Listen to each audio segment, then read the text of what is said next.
समस्त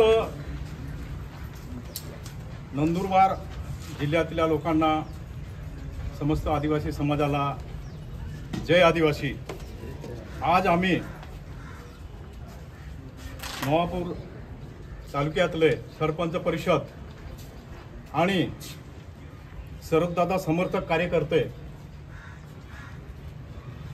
मिळून आम्ही नवापूर तहसीलदार साहेबांना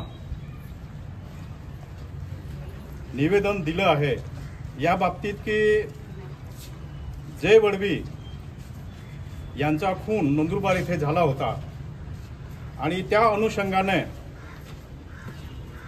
दिनांक 24/9/25 रोजी मूक मोर्चाचे आयोजन एका संघटनेने केलं होतं आणि त्या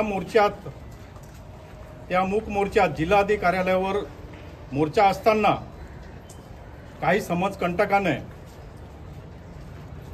तिथे उभ्या असलेल्या गाडींची तोडफोड केली होती आणि जमावावर आणि पोलिसांवर दगडफेक केली होती।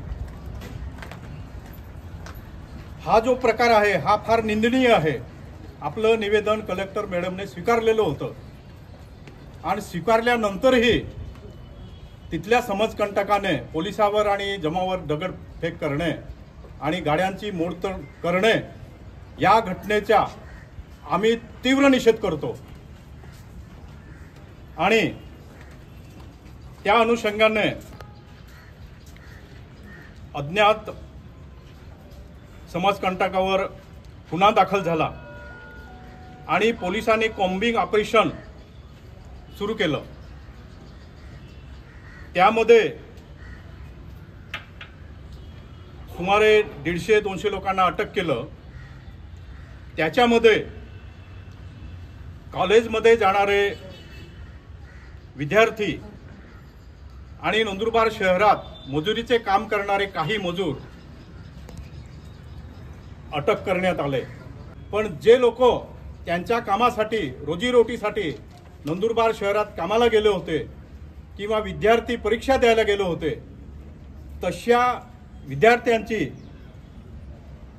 पोलीस खात्याला अशी विनंती आहे की त्यांची शहानिशा करा की हा मोर्चामध्ये सामील होता का। जर मोर्चामध्ये सामील असेल तर आमचं काय म्हणणं नाही आहे, पण जर तो सामील नसेल पण घरी जाताना त्याला जर अटक केलं असेल तर या गोष्टीचा आम्हाला विरोध आहे। तसेच आज आम्हाला इथपर्यंत येण्याचं कारण असं आहे की घटना होऊन जवळजवळ 1 महिना होण्यास आला आहे, तरी नंदुरबार जिल्ह्यातला कोणताही आमदार किंवा खासदार किंवा जिल्हा परिषद सदस्य किंवा जिल्हा परिषद अध्यक्ष किंवा सामाजिक कार्यकर्ता काहीच बोलायला तयार नाही आहे समाजाच्या बाजूने किंवा समाजाच्या विरोधामध्ये। म्हणून आम्ही असं ठरवलं की ही जी खदखद आहे ही प्रशासनाला सांगू, म्हणून आज आम्ही हे निवेदन तहसीलदार साहेबांना दिलं आहे। आणि तसंच आमचे जे ज्येष्ठ कार्यकर्ते आहे ते आज नंदुरबारला SP साहेबांना भेटायला गेले आहे या संदर्भात।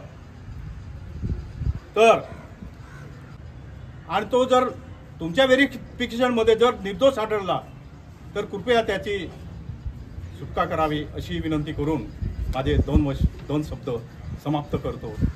जय आदिवासी, जय जोहार, जय भील प्रदेश।